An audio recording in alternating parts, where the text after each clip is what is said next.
Previously on Funny Science Fiction. And now I'm always a little bit confused when I hear Tim talk in an American accent. It's like, wait a minute, you're British. Oh, no, you're not actually Colin. That's right. I was like, wait a minute, I'm not British. Well, I could be. Welcome to the Funny Science Fiction Podcast, the podcast where your chances of surviving an away mission actually improve when you're wearing a red shirt.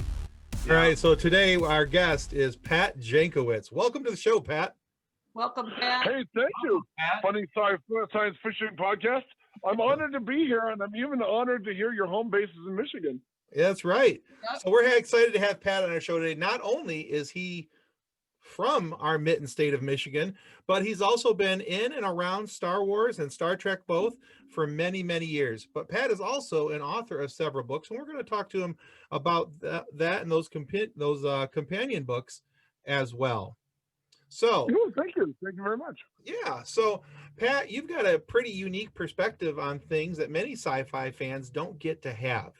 You've been in front of the camera. Now we think about Star Trek, K-Pax. You've got some other movies and shows coming out, but also you've been behind the pen, so to speak, writing companion novels for Incredible Hulk, Jaws, Buck Rogers, as well as magazine articles and on online sites as well.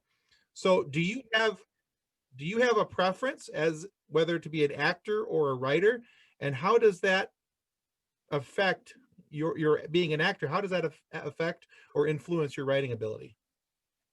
Well, it's weird because when you go out for something like I had 2 Super Bowl commercials this year for Tide and for Bud Light.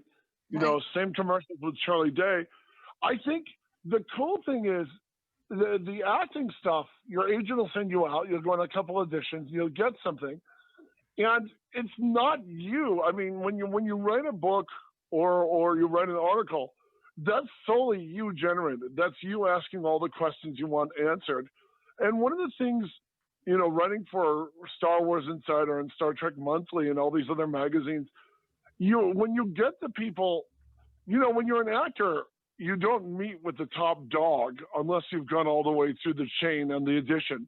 Right. But when you're a journalist or a writer, you're sitting down with Gary Kurtz, and Gary Kurtz is answering your questions, like Right. I did Gary Kurtz's last interview. And I mean, to me, covering the franchise, I just ask stuff I've always wanted to know. Does that make sense? Yeah, that makes a good sense. Yeah. And I've been lucky enough with like Star Trek and Star Wars. I've talked to some of the highest of the high and the lowest of the low. I mean, I have an interview that's just amazing. There's a guy who's in the original Star Wars, but he kept screwing up his lines. He was redubbed. And Lucas was so angry at this British actor, he gave the American guy in Burbank who redubbed him credit on the movie. And so that is one of my favorite interviews because everyone is used to the confident Carrie Fisher or the Mark Hamill interviews and I just did this and I got the part. The exact opposite is even more interesting. This guy who was in James Bond and all this other stuff, this poor British guy, he's a kid when he does Star Wars and he's breaking into a sweat and Lucas is getting more and more angry at him. It's the flip side of your Star Wars story. To me, it's the best hard luck story I've ever heard about Star Trek, Yeah. Right. That's cool. All right. So now we talked about Buck Rogers real briefly. So speaking of Buck Rogers in the 25th century, now I understand there's some pretty big and exciting news coming out, something that you're directly involved with. So can you tell our audience what's happening and what your level of involvement with Buck Rogers was? Yeah, I did my book, Buck Rogers in the 25th Century, a TV companion. And as of tomorrow Tuesday, at the time of this interview, November 24th, Kino Lorber and Universal are putting out the first Buck Rogers Blu-ray. Oh, nice. And cool. No, I was surprised too. But they contacted me earlier this year, and I did 11 episodes and I do commentary on 11 episodes. Wow, that's awesome. Stories. I know, isn't that weird? I mean, Great. you're someone, I saw your book on Amazon, so that's exciting. Thank you very much. you're telling all these weird behind the scenes stories, but also I really, unlike the book, because this is a visual medium, it's me talking. I'm able to point out all the recycled Battlestar Galactica special effects shots and footage. That's awesome. And That's cool. you guys, whenever Buck enters the whenever he enters the space bar on the show, which I pointed out on the Blu-ray, you will see about a dozen Battlestar Galactica aliens with their costumes thrown on a bunch of extras. Right. Well, that's great. That's great. Awesome. All right. So to kind of go along with that thought, what other ways does your companion book help with people watching the Buck Rogers show? Kind of tell us how do those two work together? You're able to me, you're telling all the stories because the show is long. The show is long gone, but you're exhuming it. You're exhuming the show for a brand new audience or for the classic audience. In Michigan, do you guys get MeTV? Yes. Yes. Okay. MeTV has revived Buck Rogers. To me, that's exciting. This is the first time since it was on the Sci-Fi Channel that Buck is again showing to a national audience.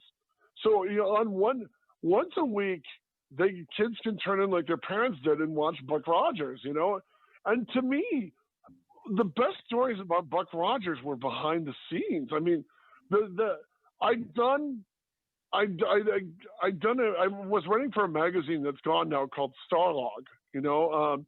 Starlog was kind of a home away from home for me in college on. It was always a side hustle for me. Whatever I was working on, I would always be doing Starlog and Fangoria articles on the side, and to me, when you talk to someone whose show is gone, you have two ways of going about it. You can do a stuff and mount job, as I call them, where you talk about the favorite episodes, blah, blah, blah. Right. Or you can go deeper and do that, but you go deeper. You want to know about the human element. You want to know what happened there. Right. And on Buck Rogers, it was one of the shows.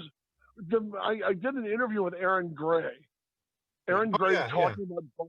Yeah, it was the first time she talked about Buck since the series. And yeah, a lot of times they're ambivalent about it, but I caught her in a reflective mood. Right. And she set the room on fire, you guys. She gave me the best interview. I mean, that's cool.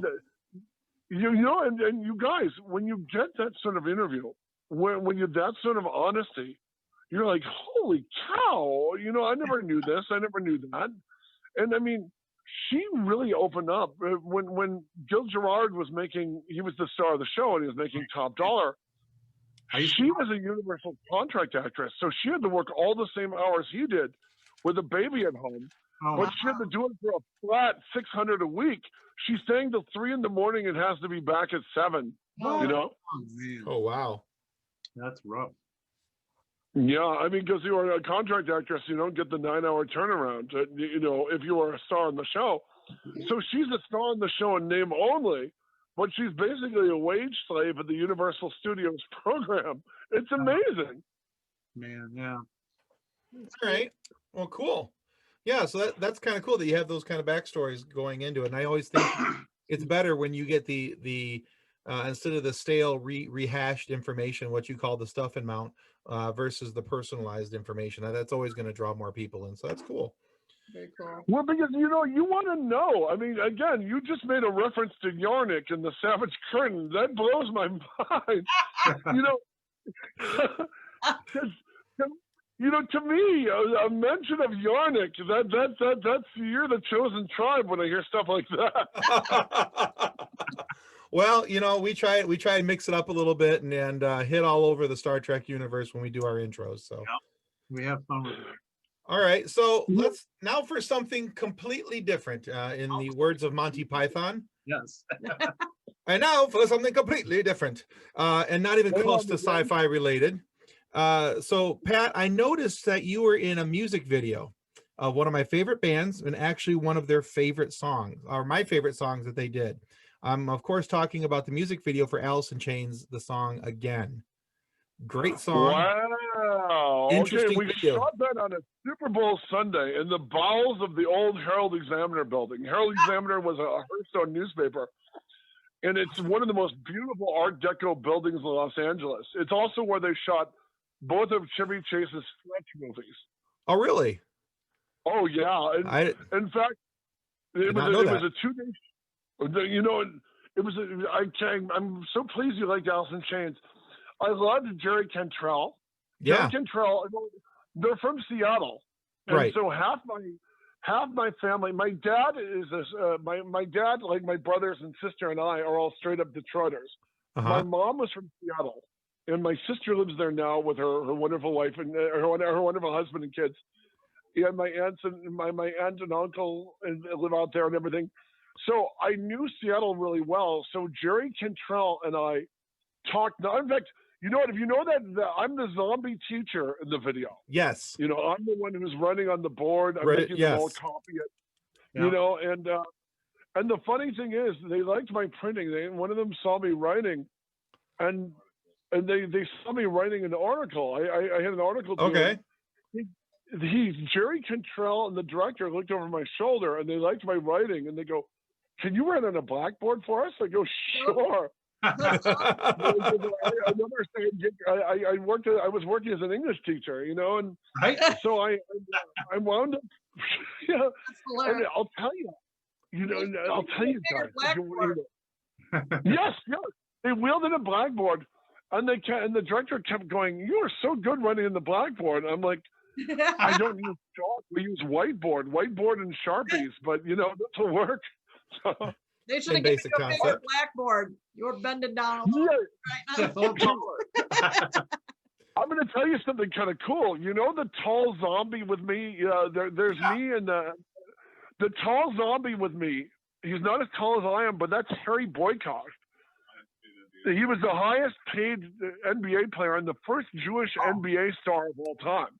Oh, neat. You know? Okay.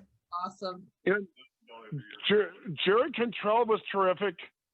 Lane Staley was on the cover of Rolling Stone when we shot that, and I'm going to tell you, we were shooting in the, as I said, in the bowels of the Herald Examiner on Super Bowl Sunday, and unlike Michigan, where Super Bowl Sunday is one of the coldest days of the year,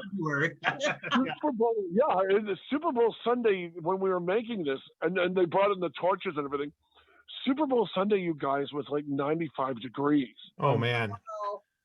And so every time you don't see the zombies or Jerry Cantrell and the rest of us, we were tearing off our shirts and hurling them in a corner, you know, and they were, you know, not in front of the kids, obviously, you know, the kid monks. So the rest of us were sweating, waiting for I don't know how the kid monks weren't passing out when they walked in the hoods and all that, but boy, the rest of us were. So, but the only guy who wasn't, you know, you mentioned this is a slightly serious moment.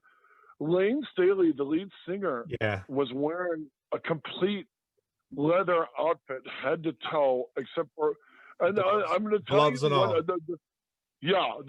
He wasn't sweating at all, not a drop. The rumor on the set, I'm going to mention this. The rumor on the set, I won't tell you who was talking about it. It wasn't Jerry, it wasn't the manager, and it wasn't the director. But the rumor on the set, one of the scuttlebutt was, he'd shot, you know, because he was well known for his addictions. He supposedly was covered in leather all the way up to the neck, supposedly because he now had track marks on his neck, is what the rumor on the set was. Yeah. And the rumor on the set was he was wearing leather gloves because somebody who seemed to be a position of knowing was saying it looked like it was somebody on the crew mentioned it looked like he was injecting his fingers. So they were going to leave it since he wasn't sweating and the rest of us were pouring with sweat. I don't know how he didn't have a drop of sweat on him in 95 degrees, but that was the rumor, and they kept him in the leather outfit. You know. Yeah, that was one of the things actually we as a group we were talking about as we watched your video or their video that you were in. But that was no, you were not singing. But no, but I have one more question for you about that video. Okay. Sure. How uncomfortable was that white suit? Because it looks like it only fit you in the shoulders and maybe the waist. Well, see, when you do a big guy call on a commercial or a video, They love to put you in smaller clothing so it looks like you're breaking out of it. So yeah, it was itchy and it was 95 degrees. So literally, anytime I'm not on screen and it's in a heap, the whole top, the whole suit is in a heap in the corner. You know what I mean? Right. It was. I can't tell you guys, 2 days of that. It was so hot. It was so itchy. Hey, I had a question about, being on stage, and, you've been in lots of different stage situations. Recently, there's this big hubbub about Admiral Blue Jeans. It's the name they gave to the guy on the newest, one of the latest episodes. Well, first of all, the Mandalorian guy, first of all, that episode was directed by Carl Weathers. That episode is rock and roll. Yeah. I don't care, I don't care. I never noticed Admiral Blue Jeans. I didn't either. I was watching it. I'm not into picking out stuff in the back. Well, by the way, as Michiganders, we have to support Carl Weathers because he was one of the most important fake Michiganders of all. He's Action Jackson. That's right. There you go. Right, I forgot about that. Yeah. You're the only big budget movie shot in the Detroit, not starring Eddie Murphy. Right. Well, I was wondering because how does stuff like that get past editing? I wonder is it, and how hard is it when you're on a set like that to keep everybody in their place without? See, I've been on the set of Star Trek and stuff, and it's so regimented. To me, the frenetic moment where you get a crew guy on camera. My friend is the director, and we were just talking about that last night because that episode is so rock and roll. That's a great episode. It's an amazing episode. I hope they let Carl Weathers direct more episodes. I love that Favreau is running them all. I've interviewed Favreau about 4 times, and it's so rare. I mean, you guys cover sci-fi. Yeah. It's so rare when the right guy gets the right project, isn't it? Yes. Especially when the Star Wars sequels and the Star Wars theatricals are so mediocre, and this is so. The Mandalorian is exactly what everyone wanted. You wanted Dave Filoni, you wanted George Lucas. It's just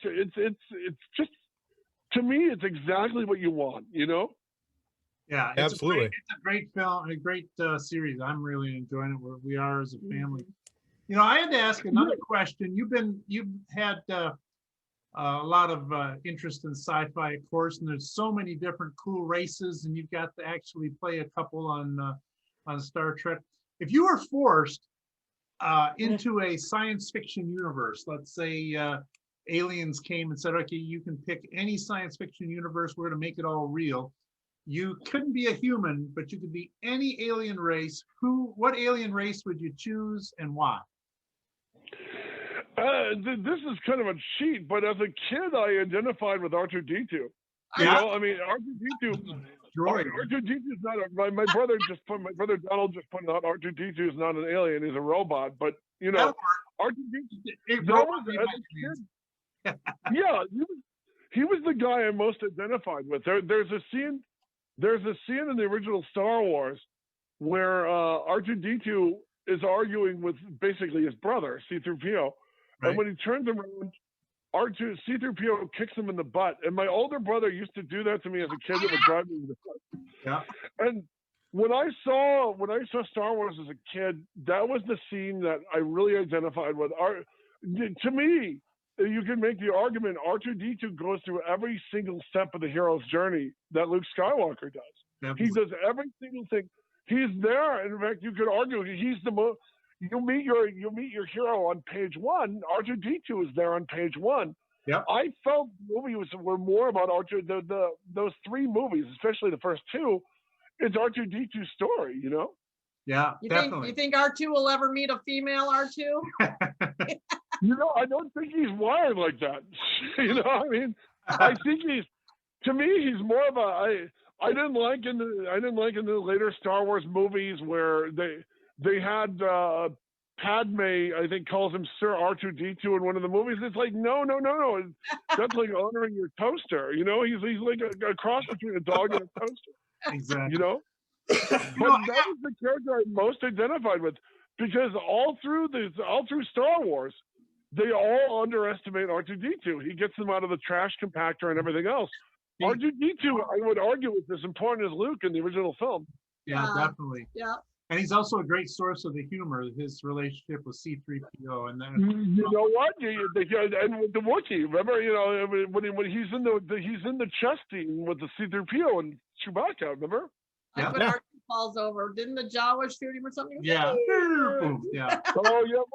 One of the amazing things is Kenny Baker. I mean, I had the privilege of interviewing Kenny Baker a couple times in person. He's a little person inside, yeah. Yeah, who played R2-D2. And he told me some of the greatest stories I've heard about Star Wars came from everybody going to lunch and they forgot him and he spent like an hour in the R2-D2 costume with the lunch. Oh, they're in no. the desert and sweating his head off, you know? Yeah, that would be awesome. Yeah, Debbie's brother actually is a little person, and he was in Oz the Great and Powerful. By the way, working for one of the greatest Detroit filmmakers and one of the nicest Detroit filmmakers. That was shot here. Yeah, was one of the movies. By the way, so your brother must have worked a ton of days because all of my friends who've done Raimi movies moved back home to stay with their mothers and be hired as local hires. All the local hires. Where did they shoot that, by the way? Did they shoot that in Silverdome? At the old GM plant in Pontiac. Wow. Yeah, they had it as a studio. Michigan for a little while had some film credit stuff going for taxes, and then they switched that, and then they stopped making movies here. So I have some questions on some old sci-fi. I like the old sci-fi. I'm old school. Lay it on me, brother. I'm here. All right, I had a question. Now, one of the things that I've seen, they keep remaking movies that were already good.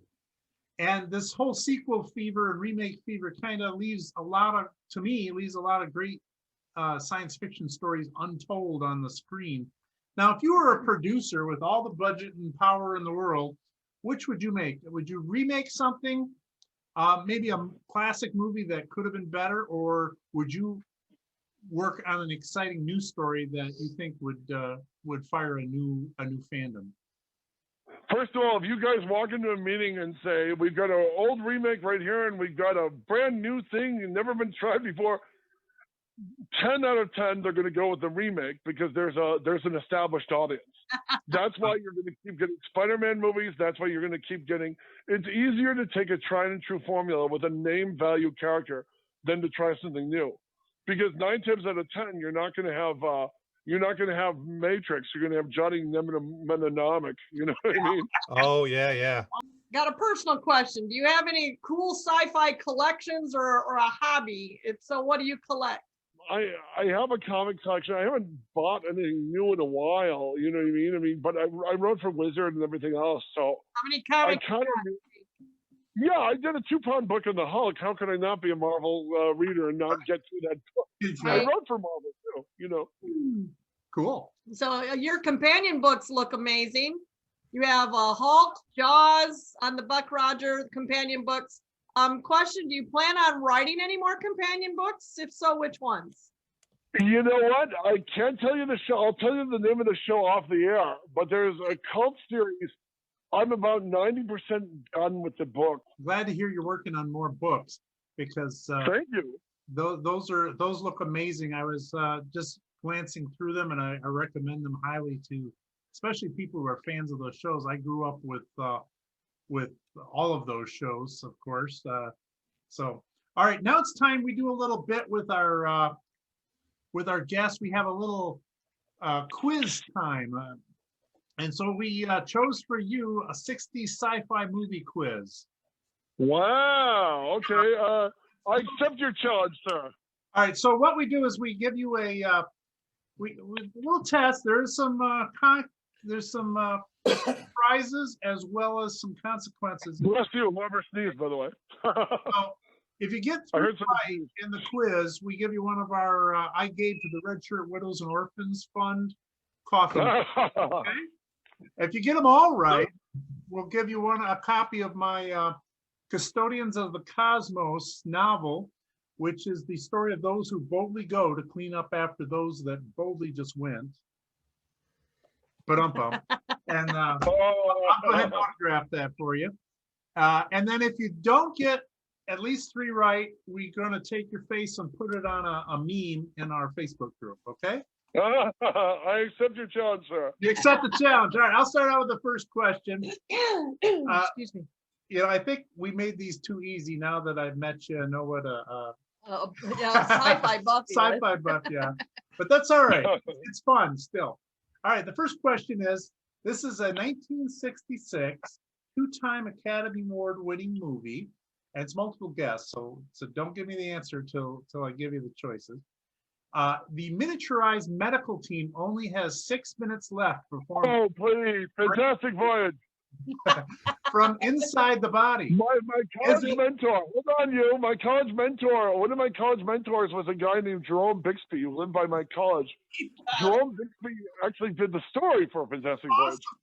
So is it 1, Seconds, 2, The Living Brain, or 3, Fantastic Voyage? Can you guess? I'm gonna have to go with C on this one. All right. Okay, let's try another question. I was Tim? like, are these too hard? All right. So, which sequel to the 1958's The Fly came first? Curse of the Fly or Return of the Fly? Oh wow, that is a good one.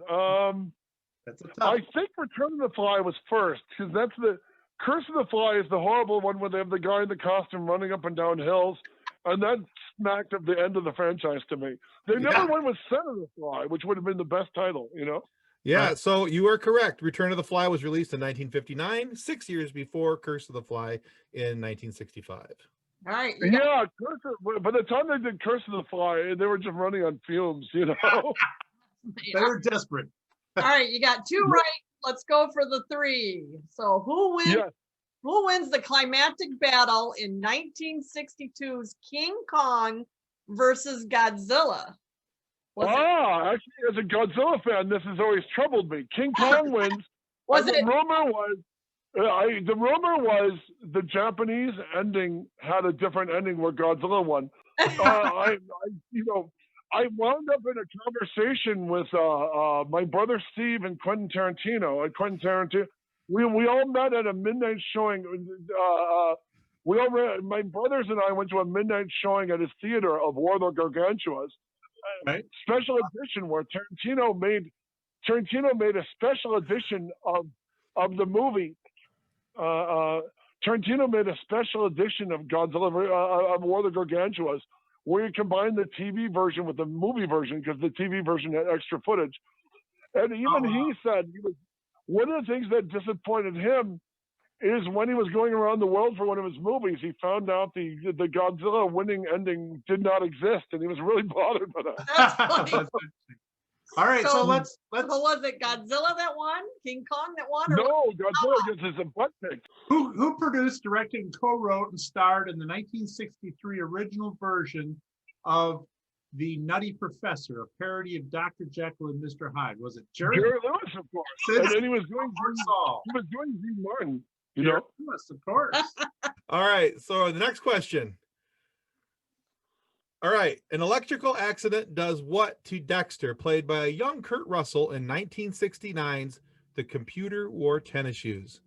I saw that in re-release with my family at the Van Dyke Drive-In in Van Dyke. It allows him to absorb all of the knowledge. It allows him to absorb all the knowledge because, by the way, here's the trippiest part. Having seen all those movies on re-release in Michigan, the Drive-In, as a kid, at Van Dyke and the Troy, I now live 5 minutes from Dexter Riley's college. Dexter Riley's college is where they shot the strongest man in the world, the computer that wore tennis shoes, the Shaggy Dog, Shaggy DA, all of them, because Walt Disney's daughter went to the Claremont colleges. And he said to his people, this would be perfect for shooting at, and I could visit my daughter at the same time. So those were all shot literally 5 minutes from my home in Claremont. That's great. Nice. Well, I would say that you are a strong 5 for 5 there, sir. Well done. I guess so. Yeah. I'll send you my book. You can enjoy Custodians of the Cosmos. I look forward to reading it, sir, but only if you autograph it. You got to autograph it. Of course. Yep, it'll be autographed. Great. Well, I want Custodians of the Cosmos autographed. And I will, if you give me your private info, I will send you a copy of one of my Star Wars articles I'll send you Gary Kurtz uncut. Okay. Sounds great. That'd be awesome. Thanks. All right, Yeah. Pat, well, we're going to wrap this up. Thank you so much for being on the show today. Now, where can people go to find out more about your books and your other career work? Well, my IMDb is up. You'll see me trying to eat Danny Trejo as a monster in a cave in what is it? The Prey of Carnoctus. Coming to apparently a cable system near you. Please subscribe. Please check out Pat's work, and always feel free to contact us where it all began on our Facebook group, Funny Science Fiction. And remember, if you're not happy with the show's content today, we offer a money-back guarantee. Just let us Ouch. And for every What complaint, would be happy? And all of me. so for every complaint we receive, we will subject the offending party to 15 minutes inside our homemade Sarlacc pit. Now, our ending quote today comes from Ray Bradbury. I've never listened to anyone who criticized my taste in space travel, sideshows, or gorillas. When this occurs, I pack up my dinosaurs and leave the room. Thanks, Pat. Thanks, Pat. You've been By the way, my very first interview in high school was Ray Bradbury. That's awesome. That's cool. There you go. Even better. Bye, everyone. Thanks for watching us today. Have a great day. Now, by the way, it'd be illogical if we failed to mention our charity, the Red Shirt Widows and Orphans Fund, because as we all know, in episode 55, just 11 minutes and 19 seconds into the show, red-shirted Starship crew members will most likely not survive the good versus evil philosophical interactions with Yarnik after accidentally landing on his planet Excalibur. But thanks to the Red Shirt... Wow, a Yarnig reference. Yeah, but thanks to the Red Shirt Widows and Orphans Fund, and Red Shirt families won't be left destitute because we have the orphans and the widows taken care of by our fictional charity, the Red Shirt. Please remember, our fictional charity, Red Shirt Widows and Orphans Fund, is connected to a very real charity, and your purchase of Red Shirt Widows and Orphans Fund merchandise allows us to donate 100% of the profits of sold merchandise to the awesome folks over at Wish Upon a Teen. They help kids have a more comfortable stay in hospitals when their stay becomes extended. Let's not forget to help our neighbors in this time of need.